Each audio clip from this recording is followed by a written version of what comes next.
have our inner identity, which actually plays a much bigger role in our success. And you nailed it when you're talking about, like, I'll call it like the stories we tell about ourselves to ourselves. You look dashing. Thank you. Thank you. I realized, like, I was like, to get the like white to stay on, I had to do way more than anticipated. Yeah. Which then came out more Dia de los Muertos than Marilyn Manson. But I also realized once it's on, you can't make any adjustments. So like I was like, oh, didn't nail that, and I'm like, but you have to start over entirely. So I'm like, well, this is what we're looking like today. Primer, moisturizer. Yep. Primer. Did it. I even mixed the white with my regular makeup to make it a little more liquidy and less chalky. It didn't really work. Yeah, that's actually where you might have gone wrong. Because I did a test run. And you did okay. Yes. Good. But this, I don't know, this is what we look like today. This looks great. Yeah. Yeah. Marilyn Manson. My name is Daria. My name is Daria Morgendorfer. I go to Lawndale High. I have a sister who I hate. And I have a friend named Jane. Thank you. So it's the 90s at Siarza. Notoriously 90s, that's right. It's notorious 90s. Siarza takes our costumes very seriously. We'll get to story, success, and stuff here in a minute, but I figured I'd kind of break down the story of why we decided not to have Jace and Kristelle host a podcast today. We at Siarza have taken Halloween incredibly seriously, like diligently detailed with our costumes. Much like I take everything very seriously. We have made it onto like the night telecast of KOB, Channel 4, the NBC affiliate, because one year we dressed up as a bunch of bananas. Yep. A bunch of bananas. And then we were Mean Girls. We were Kiss. We were, last year we had The Wizard of Oz one year. We did Ad Icons last year. Ad Icons last year, my favorite one for sure. And then this one is epic because I feel like we're all like different versions of ourselves right now. But I don't know if you know, but there's actually Garth that's actually filming us right now. Indeed. From Aurora, Colorado.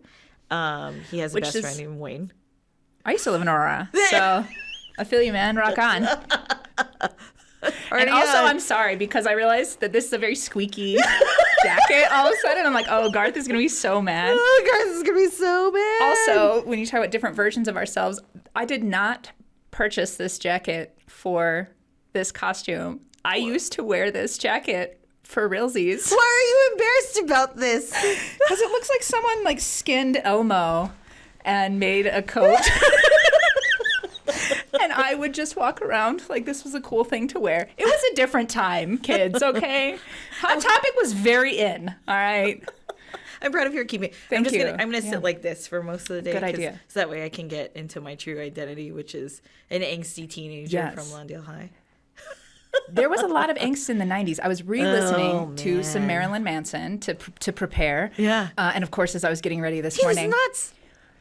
He was nuts. He was an icon, all right? Y'all wanted notorious 90s icons. Marilyn Manson was a phenomenal one. Nuts. Yeah. But I'm listening to the music, and there is so much anger in it, and there's so much angst in it. And I was like, fucking Gen Xers, what were y'all going through? Like, do y'all need some hugs? Like, Daria was angsty. Like, it was an angsty time. And, like, but I'm listening to the music, and I'm like, he's really encapsulating a lot of frustration that people were feeling, that the youth was feeling at the time. Like, and I think about Gen X. You're really in an analysis mode about this. This is where I live, girl. Yeah. And I'm thinking about Gen X, and they were the first to kind of see that the story, we're talking about identity today, right? So like the story that the baby boomers were told, do these things, go to college, get the job, buy the house, happiness prevails, right? And Gen Xers were starting to see like that wasn't really true. Yeah.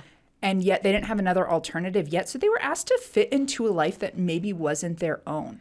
Where our generation came in and started going, wait a second, there's got to be some other options here. And we kind of built on what they did. And now Gen Z is just fucking like, they're just going to do whatever comes into their beautiful minds and while out. Yeah. And we have these generational identities. And I think the stuckness that maybe existed for some of those Gen Xers showed up in a lot of angst, which we see in some of the characters around the office today. Sure, which is a great transition into stories, success and stuff.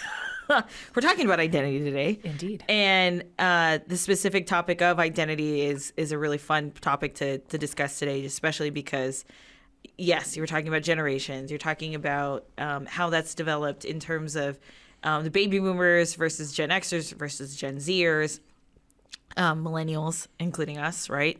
We're the older millennials now, which is really kind of sad to say, but it's true, right? What has identities over time kind of crafted for us all?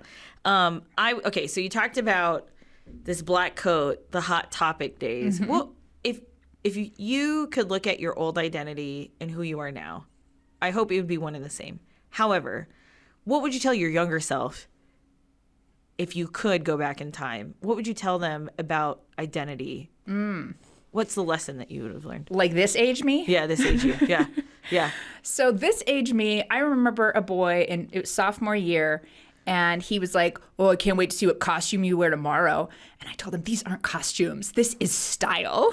And I was so fucking bold and confident at that time. I used to wear like leather fringe vests, which are back, by the way. Yeah. I had my mom's from the 70s. Yeah. I had red fedora, white pinstripe, like pinstripe. I just wore whatever I felt would be fun. And I didn't care. And I was just out in the world doing whatever I wanted. Yeah. And I would tell her, don't ever lose that. There's some shit that's going to come down the line, but stay true to who you are. Because I lost that. I became super shy. I had a lot of shame. I started really hiding. I became very introverted. Oh, no. I mean, I hated myself, so I didn't think anybody else wanted to be around me. So I really shifted. And it's taken me time to get back into that space of just being who I am and showing up how I want. So very authentic, Jace. Yeah, and that's not a switch, right? It's a spectrum that we ride at different times in our best abilities. So I commend her as I've been thinking back on my identity then. And I guess cheers to later me as well, who went back and found it. Well, it's kind of fascinating that you had said that. You're like, my identity back then is my identity now. And you talked about the spectrum of, accidentally just kind of sliding on the scale. I think about when I was 14, my mentor, Dr. Alcantara, or Auntie Deli, as we called her. I remember when I was 15, and she goes, "You should be a part of a conference about Filipino-American history." I was like, that's hilarious, but okay. And then I wrote a presentation because she figured out that I had a knack for public speaking back then. And I realized, oh my God, like I actually do have a knack for public speaking. And I wrote this, and she goes, "I want you to write it on identity."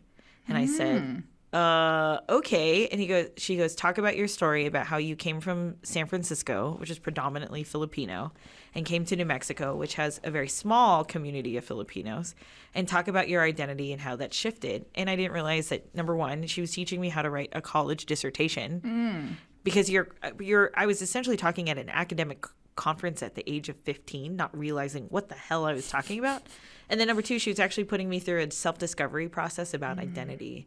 And so my younger self would, in terms of what I looked, what I dressed like, etc., it was t-shirt and skirt because I wanted to feel comfortable, but also adjust. And my identity was always also being in speech and debate and a lot of those different academic clubs.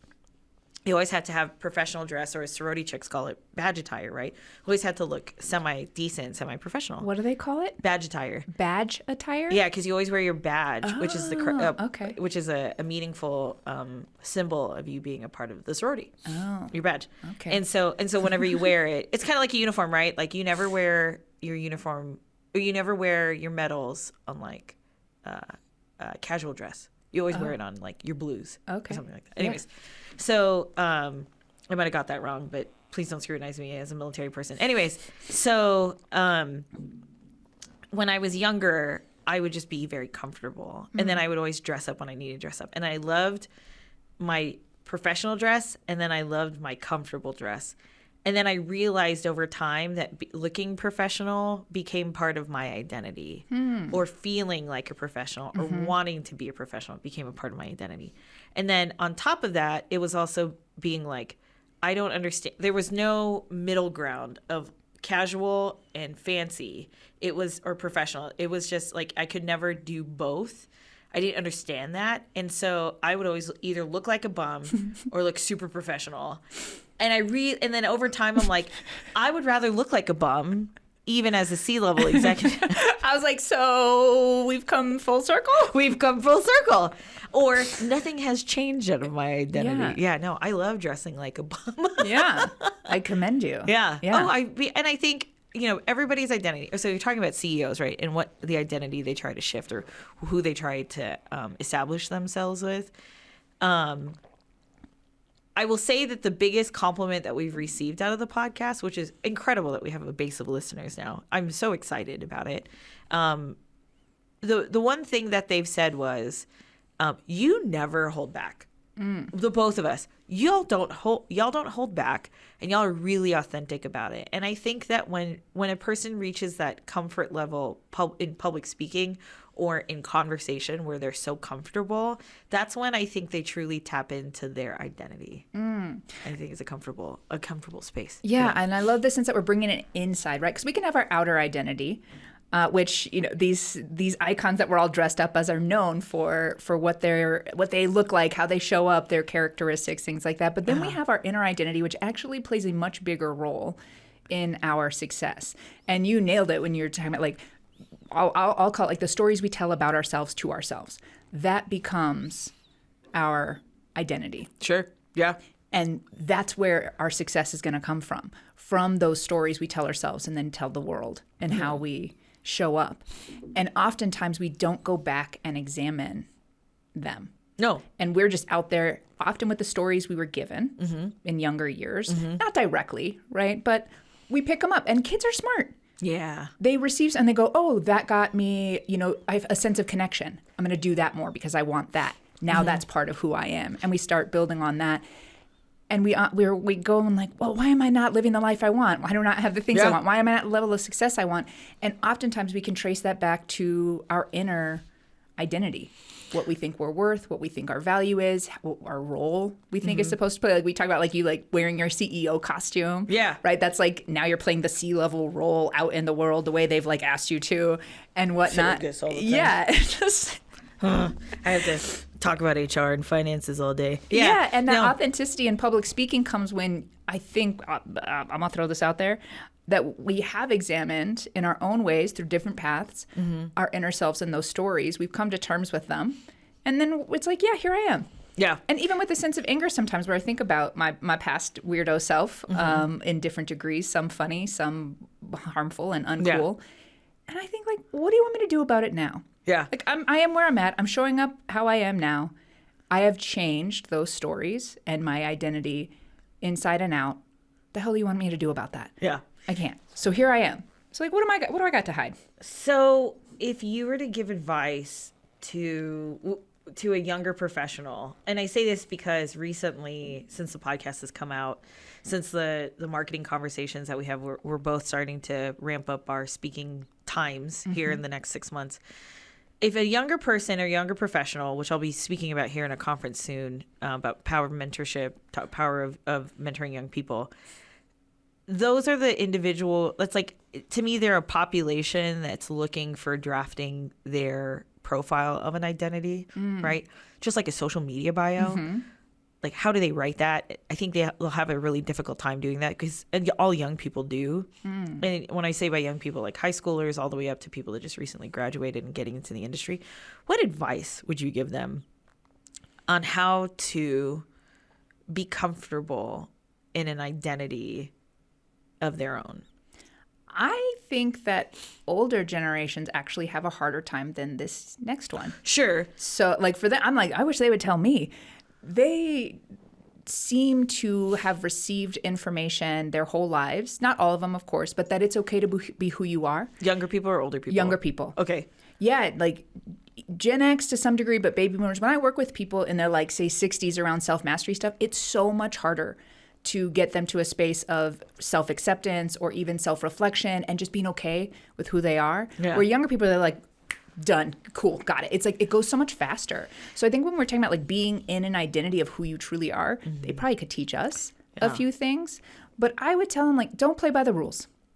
Yeah. Unless we often take advice from people who aren't people we actually want to be like, and they aren't living a life we want to live. Yeah. But they're the ones we're supposed to listen to. It's the advice we're supposed to listen to, right? And so my advice would be, before you take on any kind of identity or listen to any guidance or advice from anyone, make sure it's a life you want to be living, and that it's a person you want to live. And if that's not a game you want to win, don't bother playing by their rules. Yeah. No, I appreciate what you said. I think about, you know, who the identity of my older family members are. And some of them lived very unapologetically, and those ones are really living their best lives right now. And I think some other people that I know in my life that are that older generation that didn't quite live unapologetically, they're actually lost right now in who they are. The reason why I bring up the young person is, obviously some of you know that I have a 15-year-old who's like my baby bird. I love him unconditionally, and I tell him not only, you know, what do I want for you in life? I want you to be a good human being. I think he's doing a really good job at that right now. There's some times where I'm like, dude, that was a dick move. Oh, he's 15. He's a 15-year-old, but he's awesome.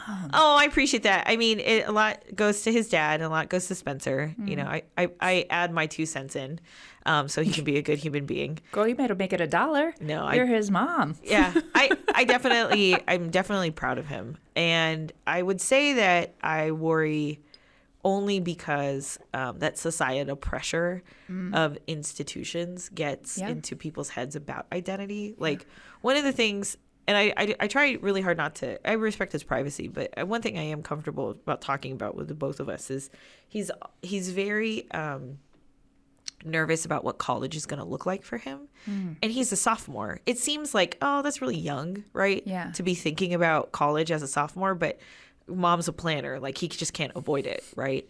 And I'm worried that he feels... So part of the reason why we chose this school, Bosky School, you know, really phenomenal educational institution, they want him to find the right college for him. Because if you think about it, right, our parents that did go to school were defined by the institutions that they had and they experienced. But some of us didn't have those experiences because we're the first generation to actually go to college. Yeah. So our identities identities from a person that went to like TCU or Duke or Yale or whatever that is defined by that. Oh, I went to Purdue. But not with the younger generation. So we purposely chose Bosky because they said, if you're trying to match the kid with a school that's an Ivy League, this is not the school for you. We fit the kid to the institution or to the college experience that would be best for him, learning, education, etc. And the reason why I worry about this is that the younger generation doesn't have that opportunity, that capability. They see UNM and they're like, no, UNM's not good enough. Well, what if your identity is actually being close to home? Yeah. Or what if your identity is actually being a person that's just like a small business owner? Like, I had to tell my son multiple times, it's like, you know, if you don't want to go to college, I would be really upset if you didn't, because I think that you are very smart and you just need to kind of push yourself. But if you need a break from school, I'm very much understanding of that. And I think it's a great idea that you do that. And maybe go into a gap year. And so we've been talking about that. That's very untraditional to think about that. But I guess my point is, I'm worried about my son feeling like his friends are going to pressure him into identifying that he has to go to a 4-year institution. It's just not for him. Yeah. Right? I just don't think so. Maybe another path entirely. Oh, yeah. Oh, 100%. Yeah. Like, I remember one of the things, like, his identity has really become, he had a situation about identity recently, too, that he realized, like, oh, I'm who I am, and I very much like that about myself, and the people that I grew up with are not that same culture. One's a jock, one's a super nerd, and he's like, I enjoy my Magic cards and Pokemon and really insightful conversations that I can debate with my instructors. Yeah. That's his school experience. Yeah. Okay with it. I would add on, as you're saying that, like, that some people have it, some people, to, like, not cling on to any identity. I think that's where we actually get into a lot of trouble when we go, this is who I am. Yeah. This is what I do. That shifts and changes. Like, life is long, but it goes quick, but it's long. And if we continue to know ourselves and be out in the world and experiencing new things and all of that, we shift and grow along with it. And I came into a lot of trouble when I would hang on to like, no, this is who I am, and I have to continue being that, even though it didn't fit anymore. Like, it's like if I were to still walk around with this coat and I walked into this office wearing this coat, and you would all be like, that's an interesting look outside of your normal attire, Jace. That wouldn't be aligned with me anymore if I kept being like, but I wore it at one point, and at one point I did this, so I have to keep doing it because I was proud of it at some point. That creates a whole new problem. So I like to think about life as, I call it open mind, open heart, open hands. Yeah. And by that I mean to not cling to things. And identity is one of the ones that feels really important to cling to, because then it's something to hang on to in a world that's always changing. You know, I'm going to go here. Woo! I'm going to go here. I need a refill on my coffee. Yeah. Religion. Ooh, yes. Is a very, I went through in the last 12 months when we were going through marriage preparation classes. I think the marriage preparation and the marriage counseling, which is they call it like pre-canna, was incredible for Spencer and I. But I also realized how people defined their identity by their religion. And I went to Catholic school for 9 years, from kindergarten up until the 8th grade before I moved to New Mexico. And a nun once said this question in class. She asked, "What is the definition of religion?" Everybody was just like looking around, and they were like, and I was like, it's culture, values, and beliefs. And she's like, nope. Ooh. She goes, religion is a way of life. Oh. And I said, huh. And I think about it. And then we started in 8th grade, which was very progressive but important. We started to learn about other religions in Catholic school. Nice. We learned about Judaism, Buddhism. We learned about religions of the Middle East, the importance of the Quran to others, et cetera. So when we were learning everything, it came full circle when we were in marriage, when Spencer and I were in marriage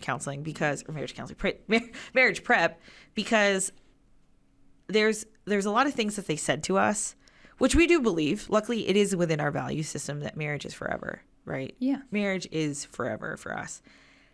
And that's our shared value. But the Catholic faith has told many people that marriage is the way of life, no matter if it's sacrificing your personal happiness or safety or well-being for your family.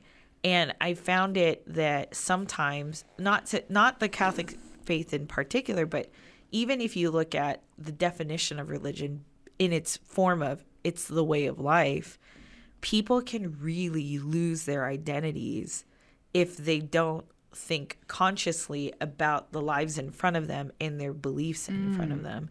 I've seen some folks now that were very staunch Catholics. In fact, an ex of mine was like, I changed my way of life and I was so miserable not realizing that the Catholic faith wasn't the right place for me anymore. Yeah. And organized religion wasn't the right place for me anymore. And that was his choice. Like and he became a better person because of the ex did. And then he fell right back into it by getting married again in the Catholic faith. I was like, oh my God, like, come on, man. Like, but that's such a good point. These identities, once we accept them, are really, really hard to move away from. And when they're given to us when we're young, that indoctrination, for better or worse, like to each their own. Yeah. Then if you're told something when you're so young, it's truth. Yeah. Yeah. That like we don't. My mom thankfully taught us question everything, even her, which I'm sure was very annoying because I took that to heart. That's where you get it from. I was going to say, and I still annoy everyone. I remember I don't think of it as annoying. In my interview with you, you were like, I'm going to time out here real quick. I'm supposed to be interviewing you. I'm like, but I'm so curious about you. Yeah. And so she did teach us that we don't have to take anything blindly, and we shouldn't. But things like religion, culture, family, where you come from, money, profession, our relationships, our roles, being a daughter, being a mother, being a husband, whatever, like all of those things can be taken in as our identity, and they almost pack on and on and on and on until they suffocate who we really are. Now, I'm not saying people aren't going to tap in and then go like, oh, being in role of mother is so much a part of why I'm here. Like my big sister, she was born to be a mom. Like she just, that is part of who she is, right? So I'm not saying like because it's given to us or we haven't examined it doesn't mean there's not truth to it for us. But if we don't look at it, we're not only missing maybe our potential, but as silly as it sounds, like maybe our destiny. Yeah. Yeah. No, it's a, I think that identity is, you know, we look at self-help and we look at mental health and we look at wellness. I'd be curious to see what would change in society if, you know, as curriculums are starting to be developed for self-help and self-wellness, especially for younger people. I'd be curious to see what conversations they're having about identity in classrooms today. Like, you know, what is the evolution of it? When do you give yourself that grace of evolution? What does change look like? I think one of the best relationship books I've ever read was during a breakup. It was after a breakup, and I had just met Spencer, and I was like, I don't know what's going on with us. I just need to kind of take my time. I'm reading this book about breakups. And one of the most fascinating pieces about this book, I wish I could remember the name of it, but I can't. But the name of, or basically the purpose of the book when I read it was relationships can change throughout time and evolve. And evolving yourself as an individual, sometimes you circle to each other over time in your own personal identities, or sometimes you circle out in a way where you both evolved and your identities don't mean that you're compatible anymore. Yep. And I think that's very eye-opening when you think about what a relationship should be and what is your identity when you're in the relationship. And it's okay to say that we're gravitating it. I don't know if it's okay to say that it's you're gravitating apart, but being conscious of what direction you're headed, I think is really important in a relationship. And that's very applicable even to the business side of things too. Absolutely. I was going to say that those things happen in any of our relationships. And I think it is fair to say like, oh, we're kind of drifting apart a little bit. That doesn't mean you're not going to come back together, right? Especially like you just said, like for you guys, marriage is forever. Yeah. And there are going to be those ebbs and flows. And then you just stick through them, right? Like my bestie calls it sticking power. Like you just, even though it isn't exactly right, you stick it out. Yeah. Anyway. Yeah. And that's part of it as well. Yeah. The issue, side note, the grace of evolution. That I'm like, you will be hearing that out of my mouth from now on. That's beautiful. I love that because it is. We are, and there's a patience and tenderness that can come with change if we allow it. And I love that phrase, the grace of evolution. So we talked about it in grief, right? Yes, of course. There's a grief that comes from changing and evolving and moving on, etc. Yeah. And you better believe letting go of parts of our identity feels like death. Yeah. I mean, that's an existential crisis right there. I mean, and the ego, which we also have an episode about, will fight for it. You're talking about death and you look like Marilyn Manson. You're welcome. I'm like dying over here. I forgot until I caught when I was like, we have an episode on ego. I'm like, oh, I can see myself in the monitor. I'm like, oh yeah, I look like this. Cool. Super cool. Please take everything I'm saying seriously. And so it does feel like death, which I'm very pro death. I don't know. There was a song that he was singing that was like, if you love me, you'll kill for me. And I was like, oh, that's not great, honey. Like, oh, no wonder you were under trial, with all of the things going on. Like, that's not a great thing to say. But, to each their own, as I always say. But it does feel like death to let go because it's that sense of control. Yeah. That we don't actually have, side note, spoiler alert, and we'll fight for it. But if we don't, so like let's say I have the identity unconsciously that I will never make it to sea level, right? Guess what? That's what is going to happen. We talked about the power that the brain and the subconscious mind have over us in our episode on brainwaves and breakthroughs. And the cool thing about being a human, if you have agency over it, or the real shitty thing if you don't, whatever story we have told ourselves to be true, our brain will find evidence out in the world to continue proving it true because it feels safer. So if I say, oh, I'll never be successful, I'll never make six figures, I'm never going to be promoted to a higher position or whatever, the brain's going to go, cool, you got it. And it's going to find all of the evidence to back that up. And then it's going to just, oh, yeah, that is true. See, now I have all this evidence. I have 20 years in this career and I have 20 years of evidence that that's true about me. But in actuality, there might be 10 different scenarios going on, and then 2 of them align with your story, but those are the only ones that the brain is going to see. Yep. And you're going to miss everything else. So when we cling to that identity, we're missing so much, and we may very well be identifying ourselves right out of success. Sure. What do you think, to kind of start wrapping up, right? What do you think is a key characteristic of a successful person's identity? One, that they identify with success. Yeah. That's accessible to them, and they're worth it. They deserve it. Yeah. I think openness and acceptance of things as they are, being in reality of themselves, and staying really curious about all of that in the process. I'm going to go with curiosity. I think curiosity is an underrated component of success. I think the definition of success for somebody that has a really solid identity or a really solid sense of self is a person that doesn't craft success based off of somebody else's opinion or idea. Yeah. I mean, you're talking about, the older generation, it's hard to kind of craft their identity. It's because their parents told them how they need to be. And then our parents tried to tell us how we needed to be. And then that became like a major disruptor in our through the generations, right? So, one of the things I think about when it comes to an individual's identity that has a relationship to success is a person that says, to me, success is when my kids are happy, and I have 5 kids. I'm a single mom, or not a single mom. I'm a mom, a stay-at-home mom, and I'm living my best life. I enjoy being around my children, and I also enjoy being a family, like being at home. If that's your definition of success, that's your identity, you're incredibly successful to me. See, and I'd say you're setting up failure with that.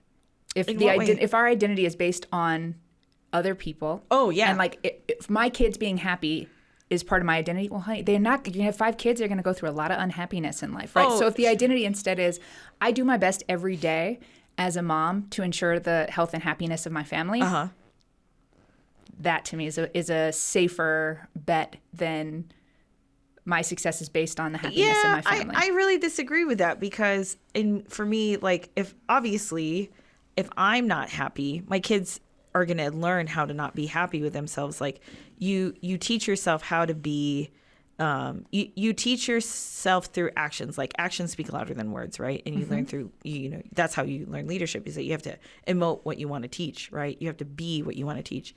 And I think that if that's, I guess my point is, the definition of success is defined by the person, not by the people around them. Yes. And so if a person says, like, I want to be happy because I want to see my kids happy, then they're successful in their own right. I'm saying if their identity is coming from their kids' happiness, which they won't be happy all the time. We're humans. It just doesn't work that way. Yeah. But if the identity is, I do my best, I put effort forth every day to ensure the health and happiness. Yeah. No, the effort says the identity instead of the outcome. Yeah. Gives us a better shot. Sure. I also think that, in terms of identity, I don't know, like I'm sometimes we start to talk over each other when it comes to these podcasts, but like let a woman or a man pick who they want to be. If they feel like their happiness is based off of their kids, let them do that. As long as they themselves are totally okay, right? But I also think that, in terms of identity, if they, like, for example, I look at the Asian culture, right? And some kids are just like, you have to be a doctor, you have to be a lawyer, you have to be XYZ so you can change the generational income of our family. That's a lot of pressure for a lot of people to do that. I frown upon that for a lot of reasons because that's not defining your identity for yourself. And when they make that shift of like, I want to be a comedian, I want to be an actor, like Simu Liu talks about how he was like, my family wanted me to be an accountant, but I wanted to be an actor, and look at me now. he has a better identity. Not many people think that his identity is authentic, which is unfortunate because to him it is, right? So I don't know. I see. So back to the question of what do we see? What's the common trait with successful people on identity? It's the ones that have genuinely defined their role in themselves by themselves, or learned from others and learned from their mistakes for sure. So and they let it be fluid. Yeah, absolutely. Grace of evolution. Grace of evolution for sure. It all comes back to authenticity, it seems. Yeah. Hey, what are we talking about next week? What are we talking about next week? And I say this because this is obviously a really fun and interesting episode, especially as characters and identities that we're here. So the topic for next week, we kind of have a grab all. I'd be curious to see what everybody thinks that our next podcast should be. We've got some really great understanding topics like personal branding. You're going to be talking about that in a really great conference here pretty soon, right? Personal brand, definitions of did we do the burnout episode already? No, we haven't. The fact that neither of us can remember gives a pretty solid idea of our own level of burnout. That's a topic that we're going to be talking about in the mix. Yeah. I definitely want to hear from you all. If you have a topic that you'd like for us to kind of hit or talk about, we'd love to cover it and love to chat about it. We just might not have makeup. I will not look like this again. This is what I did. I have had multiple people ask if we could answer their questions on camera. Let's do it. So that could be fun. Yeah, we can even do it on Facebook Live. Could submit questions and we can answer. That people are like, could you answer this specifically, you and Kristelle? And I was like, I don't see why not. That'd be a fun episode. Yeah, that could be fun. Maybe we'll do that. Yeah. It's a surprise. Yes, but most definitely. So, thanks for following us, obviously, and thanks for subscribing. If you haven't subscribed to any of your favorite podcasts through your favorite podcast mediums, don't forget to find us on Stories, Success, and Stuff. Also on our website, Siarza.com. Jace, as always, thank you. Daria. Yeah. Marilyn Manson. Thanks as always. I really appreciate and incredible job of always setting up the podcast. To Wayne, Garth, whoever you are, Justin, thank you. Either way, party on, man. Party on, man. Keep it excellent. And we'll see you on the next episode of Stories, Success, and Stuff.